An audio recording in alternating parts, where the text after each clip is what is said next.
ঢালিউডের আড্ডা, গসিপ আর সোশ্যাল মিডিয়ার আলোচনায় বহুদিন ধরেই ঘুরপাক খাচ্ছিল নির্মাতা রায়হান রাফি ও অভিনেত্রী তমা মির্জার সম্পর্কের গল্প। কখনো পারিবারিক অনুষ্ঠানে, কখনো আবার বিদেশ ভ্রমণে দুজনকে একসঙ্গে দেখে অনেকেই ধরে নিয়েছিলেন এই সম্পর্ক শুধুই বন্ধুত্বে আটকে নেই। তবে সম্প্রতি এক অনুষ্ঠানের সরাসরি প্রশ্নের মুখে পড়ে যেন সেই জল্পনায় পানি ঢাললেন তমা। এখনো কি রাফির সাথে সম্পর্ক আছে? এমন প্রশ্নে প্রথমে খানিকটা অপ্রস্তুত হয়ে পড়েন তিনি। হালকা হাসি আর দ্বিধা মিশ্রিত কণ্ঠে বলেন, ট্রু না ফলস বলবো, কিন্তু শেষ পর্যন্ত আর ঘুরিয়ে না বলে সোজাসাপটা উত্তর দিয়েছেন না। তমার এই এক শব্দের জবাবেই যেন বদলে গেছে বহুদিনের গুঞ্জনের সুর। ভক্তদের অনেকেই অবাক, কেউ কেউ হতাশও, কারণ তাদের অনস্ক্রিন অফ স্ক্রিন রসায়ন নিয়ে আগ্রহ ছিল তুঙ্গে।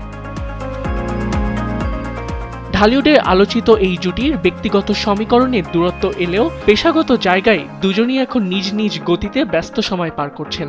চলতি ঈদে মুক্তি পেয়েছে রায়হান রাফির আলোচিত সিনেমা প্রেসার কুকার, যেখানে দর্শকদের তিনি উপহার দিয়েছেন ভিন্নধর্মী থ্রিলার। ছবিটি দিয়ে প্রযোজক হিসেবেও নতুন যাত্রা শুরু করেছেন তিনি। আর তমা মির্জাকে নতুন বছরে দেখা যাবে একাধিক সিনেমায়, যার মধ্যে জলযুদ্ধ উল্লেখযোগ্য। এছাড়া আরও একটি নতুন ছবির কাজ নিয়েও আলোচনায় আছেন তিনি। আবিদ খান, সময়ের আলো।